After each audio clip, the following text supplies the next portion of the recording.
Hello guys, good evening and welcome to my blogs. Guys एक घर का inauguration programme में रांची दिनकर नगर जा रहा हूँ। आइए उस प्रोग्राम में आपको मैं ले चलता हूँ।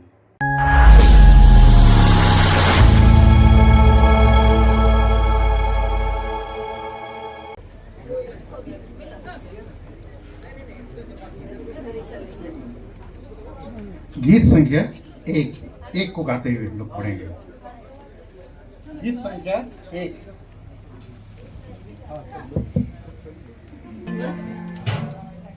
इससे पहले कि हम इस घर का संस्कार करें, हम इस घर का उद्घाटन करते हैं और हम परमेश्वर से प्रार्थना करते हैं कि शांति इस घर पर और रहने वालों पर और आने जाने वालों पर अब से लेकर सदा सर्वदा बनी रहे।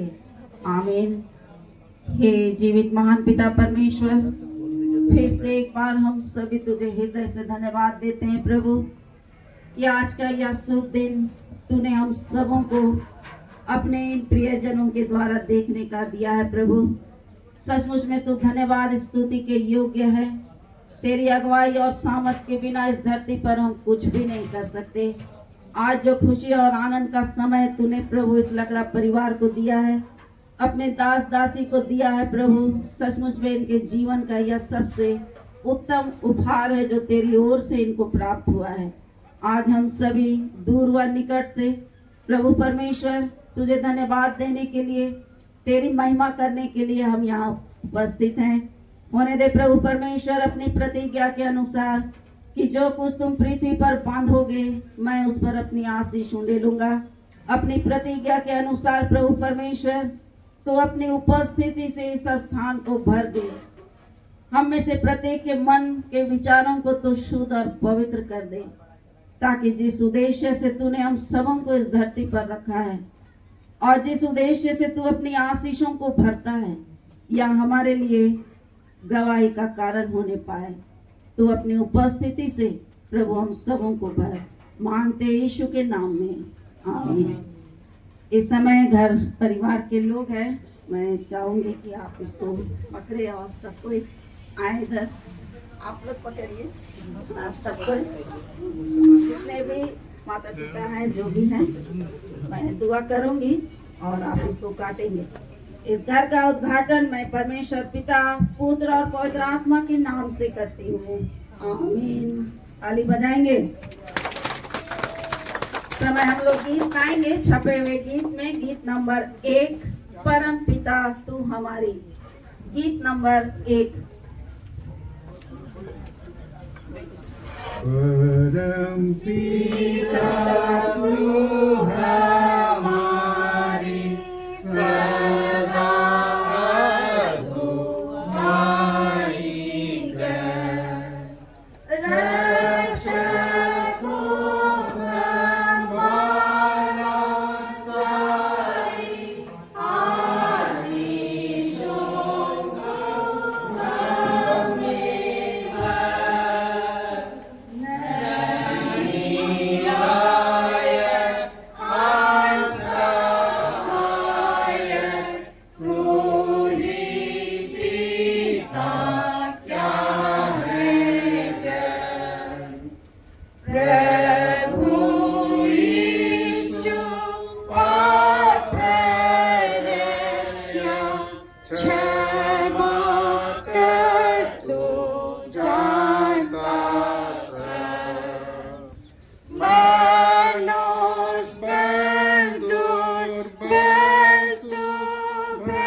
आराधना करो, समस्त पृथ्वी प्रभु से डरे। मेरी प्रार्थना तेरे सन्मुख सुगंधित धूप ठहरे और मेरा हाथ जोड़ना आसान दे बलि माना जाए। परमेश्वर पिता हमारे सृष्टिकर्ता की महिमा हो, उसके पुत्र हमारे मुक्तिदाता की महिमा हो, उसके आत्मा में पवित्र करने वाले की महिमा हो, जैसे आदि में थी अब और सदा जुगान होती रहेगी। आमीन। हे सर्व सामर्थी प्रभु परमेश्वर, तू पवित्र पवित्र पवित्र है। स्वर्ग और पृथ्वी तेरे ऐश्वर्य से परिपूर्ण है, परम धाम में तेरी महिमा हो। यदि हम कहें कि हम में कुछ भी पाप नहीं, तो हम सभी अपने आप को धोखा देते हैं और हम में सत्य नहीं। इस समय हम सर्वशक्तिमान ईश्वर के सामने नम्रता से अपने पापों का अंगीकार करें।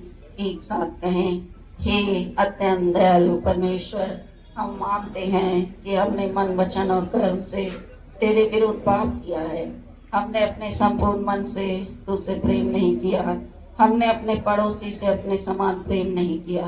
हे दयावान परमेश्वर, हम प्रार्थना करते हैं कि अतीत में किए गए हमारे पापों को क्षमा कर, वर्तमान में हमारे आचरण में सुधार कर, भविष्य में जैसे हमें होना चाहिए हमें बना, ताकि हम तेरी इच्छा को माने और तेरे मार्ग में आनंद से चले, हमारे प्रभु यीशु क्रिस्त के द्वारा। सर्वशक्तिमान और दयावान परमेश्वर तुम्हारे सब पापों को क्षमा करे और उनसे तुम्हें छुटकारा दे, तुम्हें अपने जीवन सुधारने के लिए अनुग्रह दे और पवित्र आत्मा के सामर्थ्य से तुम्हें भरपूर करे। आमीन। हे सेनाओं के यहोवा परमेश्वर, सारी सृष्टि को बनाने वाले हम मनुष्यों को हम तेरा धन्यवाद करते हैं कि तू हम में से प्रत्येक के जीवन के लिए चिंता करता है और तू अपने लोगों को शांति से निश्चित रहने के स्थानों में वास कराता है। धन्यवाद देते हैं प्रभु परमेश्वर आज इस खुशी और आनंद के समय में कि पिता परमेश्वर आज यह भवन बनकर खड़ा हो गया। अब ये रहने के लिए तैयार है, लेकिन इससे पहले कि घर के लोग निवास करें, हम तुझे आमंत्रित करते हैं कि तू अपनी उपस्थिति से इस घर को भर दे और जितने लोग यहाँ वास करेंगे तू अपनी शांति और आनंद उन्हें प्रदान कर और जितने लोग आएंगे जाएंगे वे तेरी आशीष को महसूस कर सकें।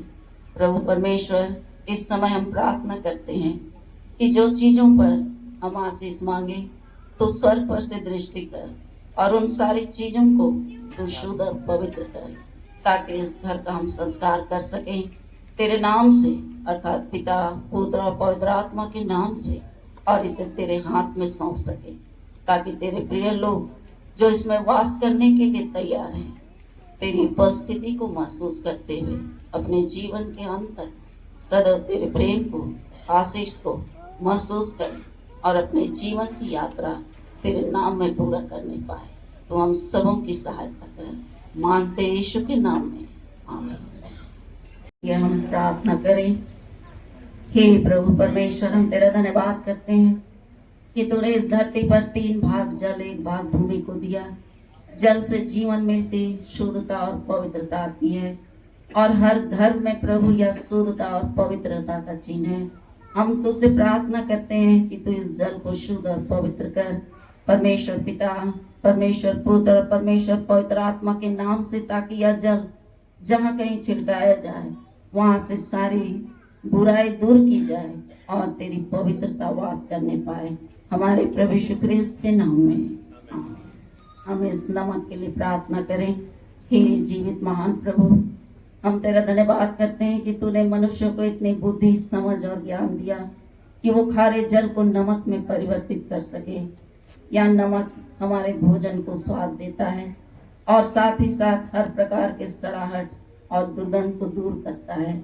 हम तुझसे प्रार्थना करते हैं इस नमक पर अपनी आशीष उंडे, परमेश्वर पिता, परमेश्वर पुत्र और परमेश्वर पवित्र आत्मा के नाम से, ताकि यह नमक जहाँ छिड़काया जाए वहां से सारी दुष्टता दूर की जाए, हमारे प्रभु यीशु क्रिस्त। आमीन। इस हल्दी और तेल के लिए भी हम प्रार्थना करें। हे प्रभु परमेश्वर, सच तू धन्यवाद स्तुति के योग्य है। मनुष्य को जितनी आवश्यकताएं दैनिक जीवन में भोजन बनाने के लिए है, उतनी ही आवश्यकता प्रभु अपने आप को शुद्ध और पवित्र करने के लिए भी है। और उसी में से प्रभु यह तेल और हल्दी भी, जो हमारे लिए शुद्धता और पवित्रता का चिन्ह है, हम तुझसे प्रार्थना करते हैं इस तेल और हल्दी पर तू अपनी आशीष सुने। परमेश्वर पिता, परमेश्वर पुत्र और परमेश्वर पवित्र आत्मा के नाम से आमीन। हम जल और नमक को एक में मिलाते हैं। परमेश्वर पिता, परमेश्वर पुत्र और परमेश्वर पवित्र आत्मा के नाम से आमीन।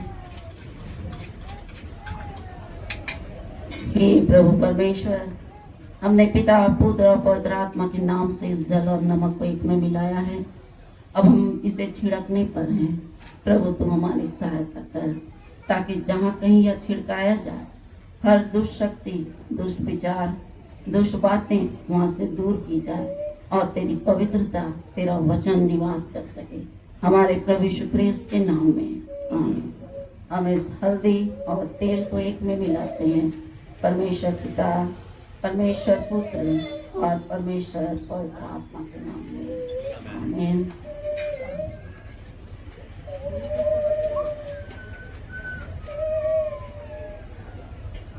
हे प्रभु परमेश्वर, हमने पिता, पुत्र और पवित्र आत्मा के नाम से इस हल्दी और तेल को एक में मिलाया है। अब जहाँ कहीं हम इसे क्रूस का चिन्ह अंकित करें, तेरी सुरक्षा, तेरा संरक्षण इस घर पर, परिवार के लोगों पर सदा बनी रहे।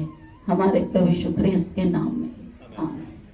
इस समय हम लोग गीत गाएंगे। गीत नंबर 2 छपे हुए कागज से होगी आशीषों की बारिश। और घर के लोग मुझे दिखाएंगे किधर किधर चलना है।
प्रार्थना करें।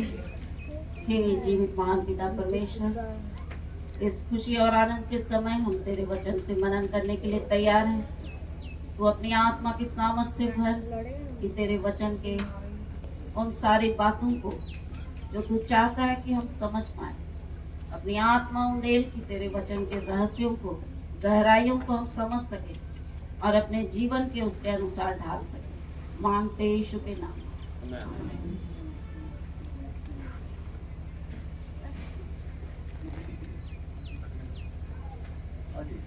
ये लकड़ा साहब खुश नहीं है लोग?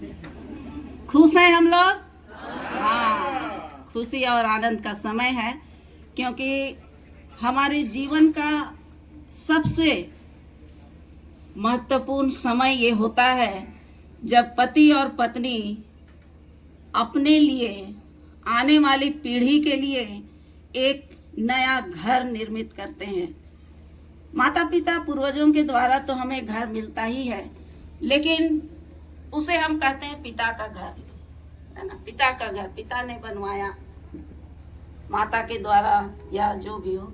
लेकिन जब अपना मकान बनकर तैयार होता है तो हम बहुत ही आनंदित होते हैं, और उस आनंद को हम अपने प्रियों के साथ, मित्रों के साथ, दोस्तों के साथ उस खुशी को हम व्यक्त करते हैं।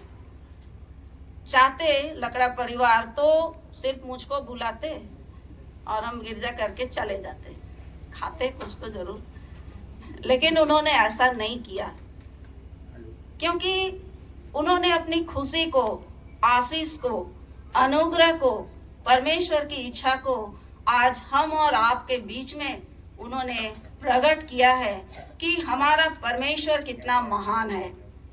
और एक कहावत है कि यदि पति समझदार हो तो मकान जल्दी बन जाता है, ठीक है। पति समझदार हो तो मकान जल्दी बन जाता है। पति लोग खूब खुश हो रहे हैं ना, चलिए। अगर पत्नी समझदार हो तो घर जल्दी बन जाता है, ठीक है, सुने होंगे बहुत लोग। और दोनों ही समझदार हो तो घर एक मंदिर बन जाता है, और जब बच्चे समझदार हो तो वो घर स्वर्ग बन जाता है। और जब इस घर में बुजुर्ग माता पिता साथ हो तो वह घर स्वर्ग से भी सुंदर बन जाता है। मानते हैं? मानते हैं ना इस बात को? हाँ, और यही प्रमाण आज हम देख पा रहे हैं। और सचमुच में यह परमेश्वर का अनुग्रह है कि परमेश्वर ने आज विनयदा और उनकी धर्मपत्नी, बेटे और परिवार के लिए यह सुंदर मकान उन्होंने तैयार कर सही समय पर उनको प्रदान किया है। तो ये आशीष और अनुग्रह परमेश्वर की है। लेकिन बड़े बड़े मकान तो हम बना लेते हैं, पर उस मकान को घर कहने के लिए हमें बहुत सारी चीजों को सोचना पड़ता है, पूरा करना पड़ता है। और हम जितने इस धरती पर हैं, हम सभी जानते हैं कि हम दो देश के नागरिक हैं। एक इस भारतवर्ष के, जिस देश में हम रहते हैं, और दूसरा है कि हम स्वर्ग देश के भी नागरिक हैं। और दोनों की नागरिकता का जो कार्य है इस धरती पर हम और आपको पूरा करने की जरूरत होती है। घर हम बना लेते हैं, मकान हम बना लेते हैं, लेकिन उसमें परमेश्वर की उपस्थिति या परमेश्वर का आशीष होने की आवश्यकता होती है। और हम लोग सब कोई जानते हैं कि मकान बनाने में ईंट, पत्थर, बालू, सीमेंट, छड़, बहुत सारी चीजों को का इस्तेमाल किया जाता है, और उसको बनाने के लिए मजदूर भी लगाए जाते हैं। और बड़ी ही करीने से या सिलसिलेवार तरीके से भवन बनकर तैयार होता है, ताकि आने वाली पीढ़ी भी उस भवन में रह सके आनंद और शांति के साथ। उसी प्रकार हमारे इस जीवन में आत्मिक घर भी हमें बनाते जाने की जरूरत है। और ये हम अपने मकान में रहकर, घर में रहकर उस आत्मिक घर को हमें बनाने की जरूरत है। सबसे पहले हम देखेंगे कि यह भवन जिसे आज हम घर, मकान या रहने का स्थान, निवास स्थान हम इसको कहते हैं। और भजन संहिता 127 उसके पहले पद में यह लिखा है, यदि घर को यहोवा ना बनाए तो उसके बनाने वालों का परिश्रम व्यर्थ होगा। मकान बहुत सारे हैं, बड़े बड़े अच्छे अच्छे, लेकिन उस घर में यदि परमेश्वर की उपस्थिति ना हो, परमेश्वर का वचन ना हो, प्रार्थना में जीवन ना हो, एक वेदी ना हो, तो वो घर घर नहीं कहलाता, वो सिर्फ एक मकान बनकर रह जाता है। इसलिए परमेश्वर हम सबों से ये अपेक्षा करता है, जो आशीष और अनुग्रह परमेश्वर ने हम सबों के जीवन में दिया है, एक अनुपम उपहार के रूप में हमें वो प्रदान करता है। और यह घर हमारे लिए एक परमेश्वर की महिमा का स्थान है। और इसलिए हम लोग, पुराने लोग याद करेंगे, पिक्चर का नाम था घर एक मंदिर। सब कोई देखे होंगे, अभी के लोग नहीं देखे होंगे, लेकिन हम लोग देखे थे, हमारे जमाने के। तो उस घर को हमें मंदिर या आराधनालय या प्रार्थना का जगह बनाने की जरूरत है। और इसलिए परमेश्वर का वचन ये कहता है, यदि घर को यहोवा ना बनाए तो उसके बनाने वालों का परिश्रम करना व्यर्थ है। और इसी को जक्कई के जीवन में हमने देखा। आज जो वचन हम लोगों ने सुना कि जक्कई एक इनकम टैक्स कलेक्टर था, वो महसूल लिया करता था और अन्याय से भी लेता था। लेकिन उसके मन में ये इच्छा थी कि मैं प्रभु को देखूं, उसको जानूं। बड़े बड़े काम जो प्रभु ने किए उसको वो सुना था और उसके मन में इच्छा थी कि मैं भी प्रभु को देखूं। लेकिन समाज उसे पापी समझता था, क्योंकि वो अन्याय से लोगों से लिया करता था। और इसलिए एक दिन उसके मन में आया कि आज मैं प्रभु को देखूंगा, और उसने ठाना।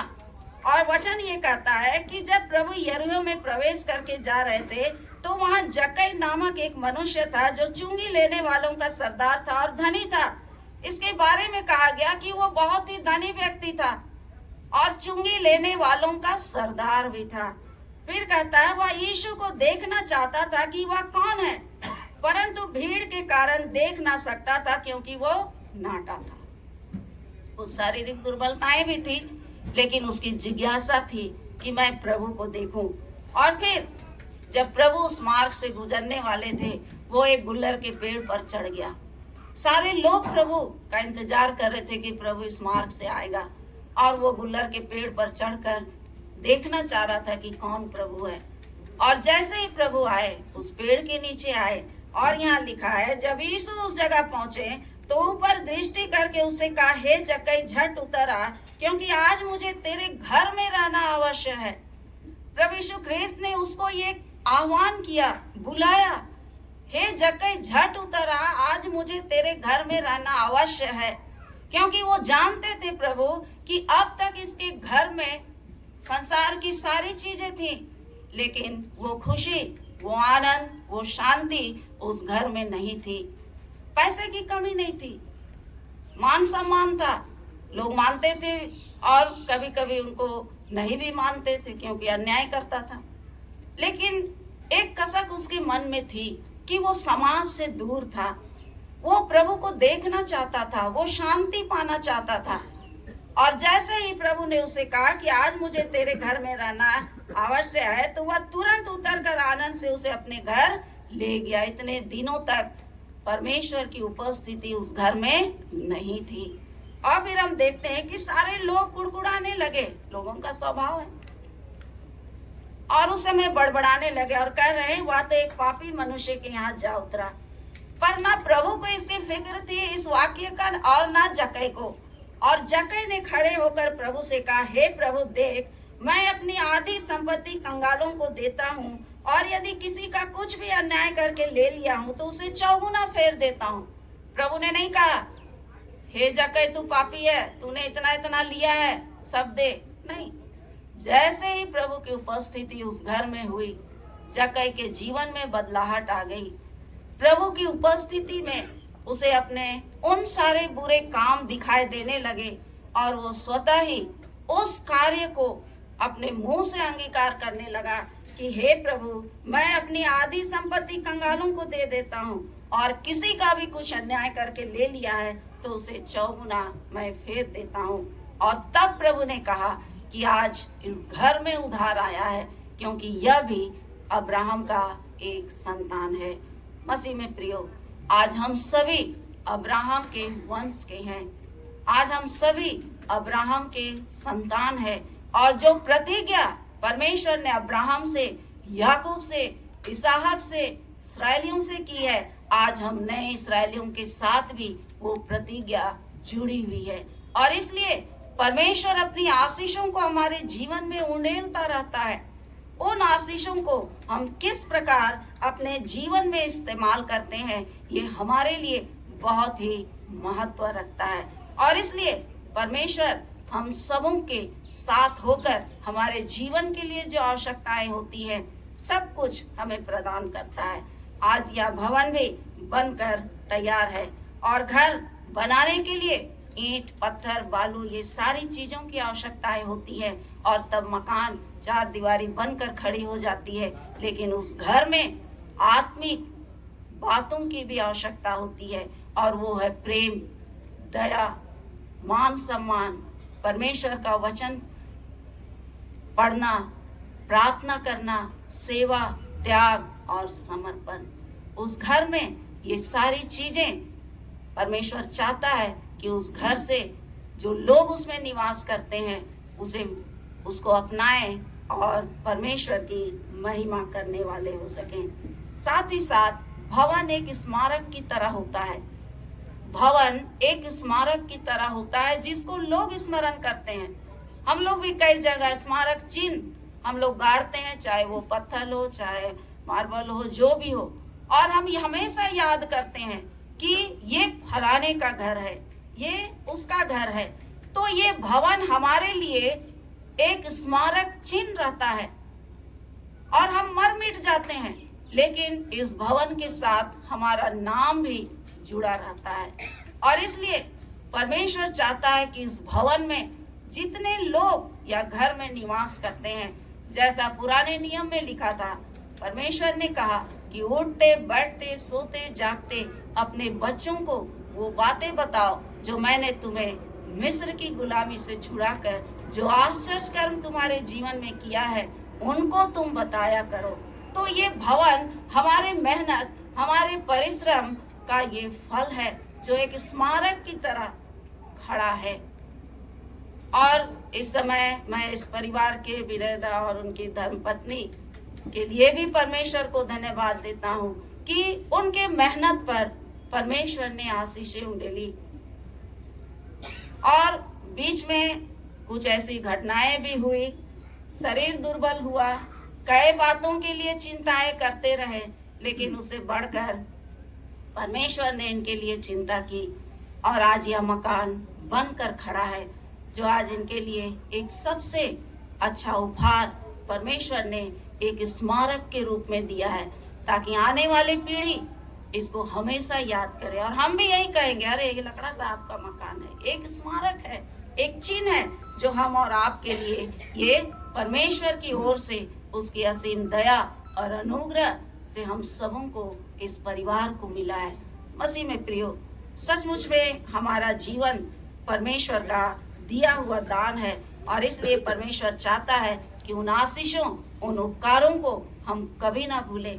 आने वाली पीढ़ियों को हम अवश्य बताएं कि इस मकान को बनाने के लिए कितनी मेहनत करनी पड़ी, कितना परिश्रम करना पड़ा, कितनी चिंताएं करनी पड़ी, और परमेश्वर ने हर काम में इनके और मजदूरों की सहायता की है, और ये भवन बनकर खड़ा है। और इसलिए नीति वचन उसके 10वें अध्याय 22 पद में लिखा है, धन यहोवा की आशीष इसे मिलता है और वह उसके साथ दुख नहीं मिलाता। धन यहोवा की ओर से एक आशीष का कारण होता है, और उसमें वो दुख नहीं मिलाता। और आज हम सभी इन सारी बातों को अपने अपने जीवन में भी हम इसे महसूस करते हैं।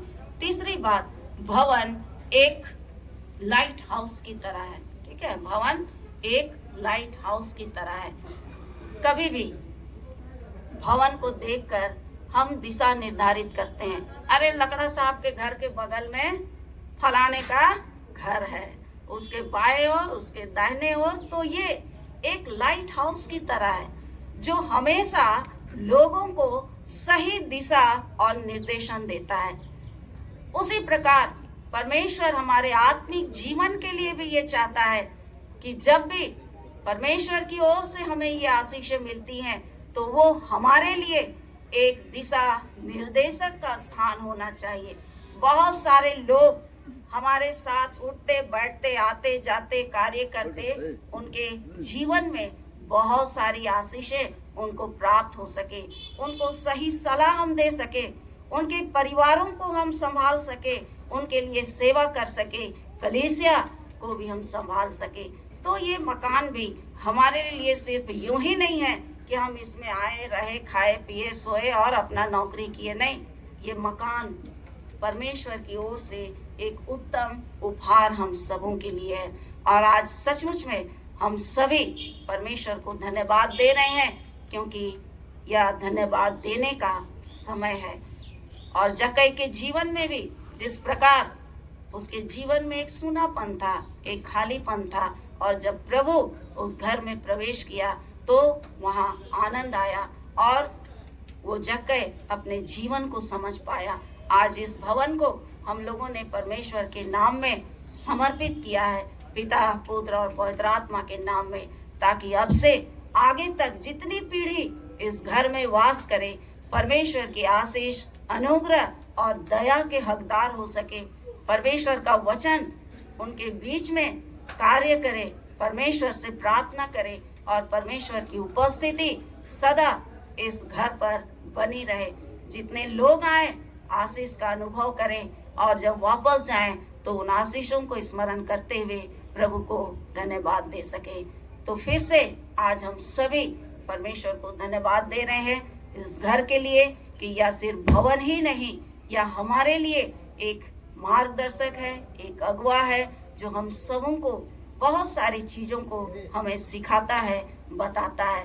और हम सभी जानते हैं कि घर में माँ मुख्य होती है ना, और हमें ये भी सिखाया गया है कि बच्चे सबसे पहली पाठशाला माँ का गोद होता है, और वहीं से बच्चे शिक्षित होते हैं, माता पिता से शिक्षित होते हैं, उनका अनुसरण करते हैं और अच्छे अच्छे जगहों में परमेश्वर उनको लिए चलता है।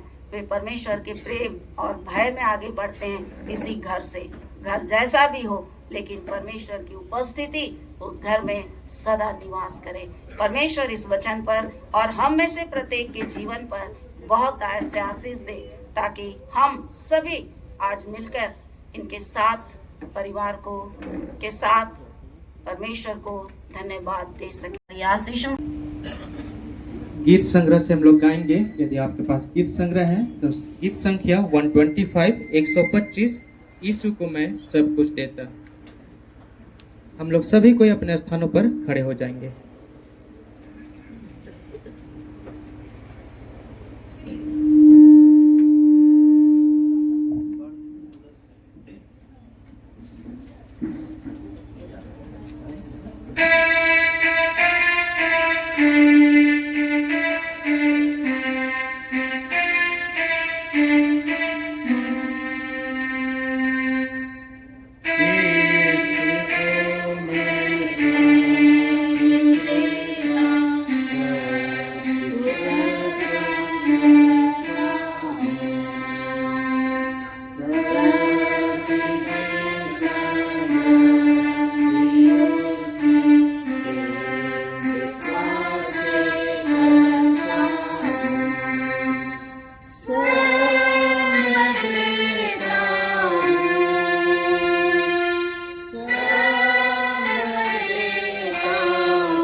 हे सर्वशक्तिमान पिता परमेश्वर, हम फिर से प्रभु हृदय से तुझे धन्यवाद देते हैं प्रभु आज के इस खुशी और आनंद के लिए प्रभु कि तूने पिता इस लकड़ा परिवार के लिए प्रभु ठहराया और हम इतने प्रियजन भिन्न भिन्न स्थानों से होकर के इस जगह इस घर पर प्रभु हम तेरी आराधना के निमित्त विशेष अवसर पर पिता हम निमंत्रित हैं। इसी दौरान प्रभु हमने आराधनाओं को किया और आराधना के कर्म में पिता परमेश्वर तेरे सम्मुख इस दान को पिता हम अर्पण करते हैं।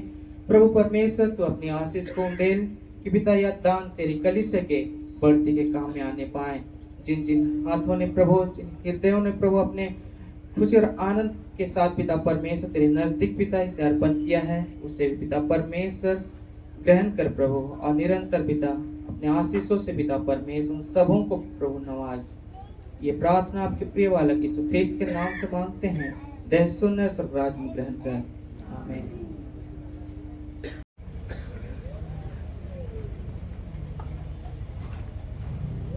प्रार्थना करने से पहले मैं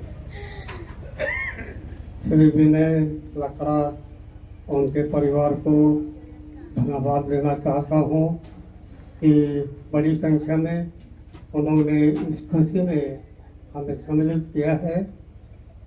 और उससे भी बढ़कर मैं ईश्वर का धन्यवाद देना चाहता हूँ जिसने हमारे भाई, हमारे बेटे विनय लकड़ा उनके परिवार को ये सामर्थ, ये बुद्धि, ये ज्ञान, ये शक्ति दी कि ये आलीशान मकान वो बड़ी सफलता के साथ बना पाए हैं।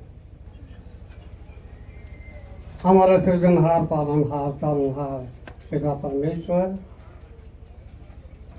इस घड़ी तक के जीवन दान के लिए हम में से प्रत्येक जितने यहाँ उपस्थित हैं और हमारे घर परिवार में जितनों को हमने छोड़ आया है, सबके जीवन दान के लिए तेरा धन्यवाद करते हैं। दिन ढल गया प्रभु, रात्रि आने वाली है।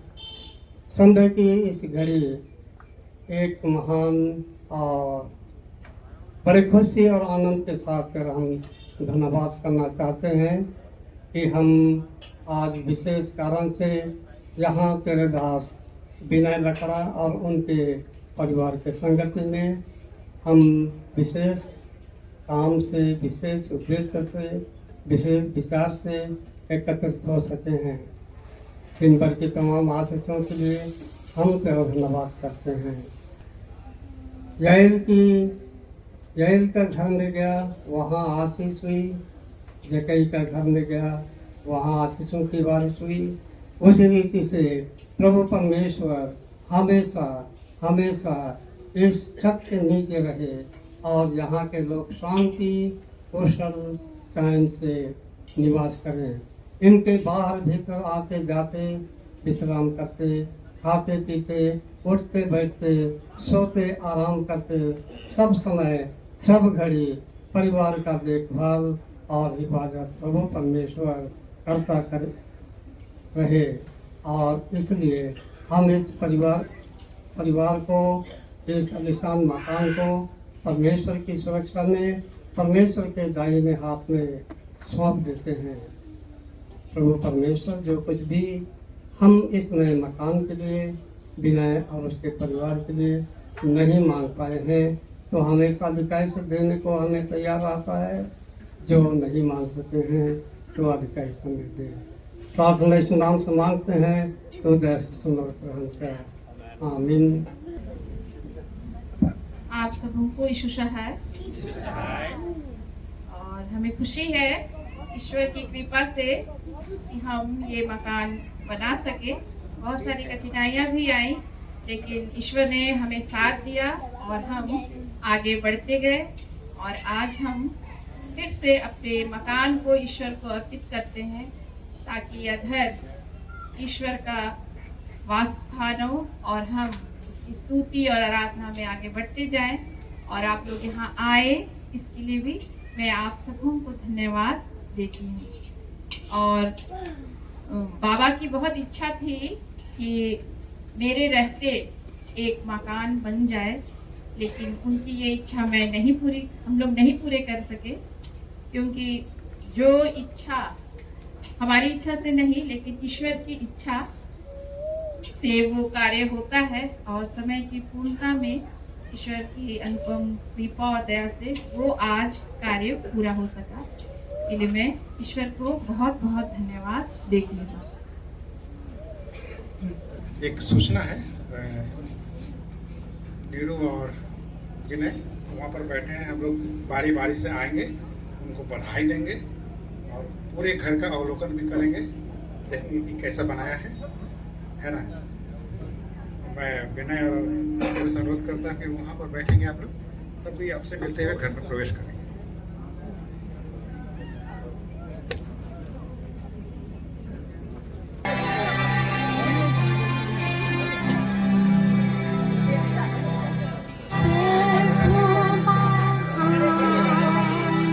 विचारों कार्य तेरे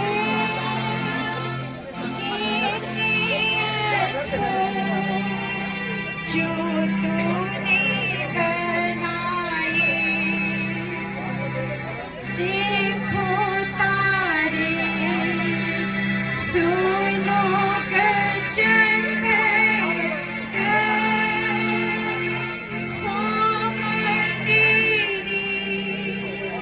सारी भूमंडल पर प्रशंसा होवे प्रभु यीशु की।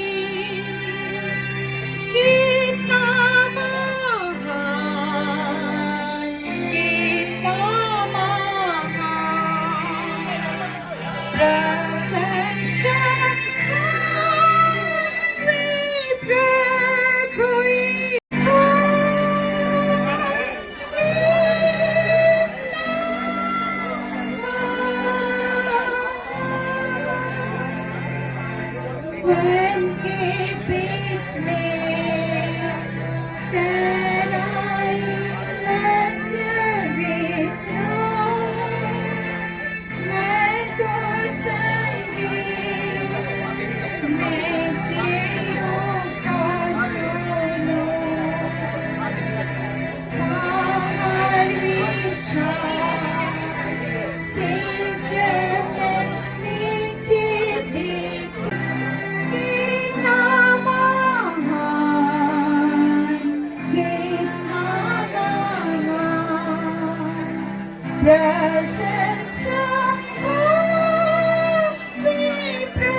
अरे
मेन कुर्सी वहाँ पर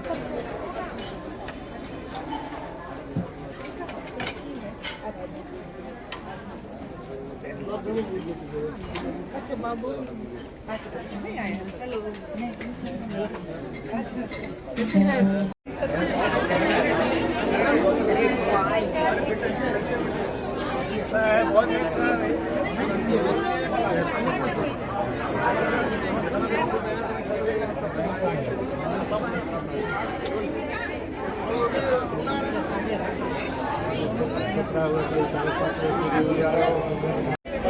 चलेंगे गाड़ी में 1.5 घंटा का तो रास्ता है।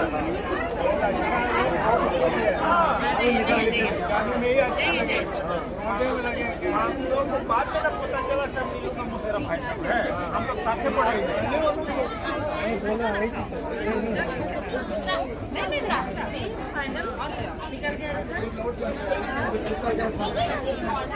तब मेरी अभी घर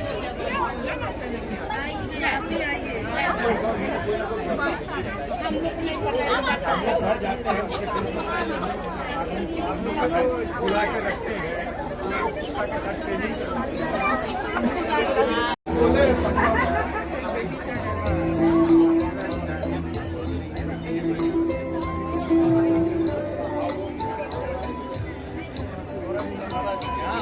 थोड़ा बाहर में आइए, इतना जल्दी तो नहीं है।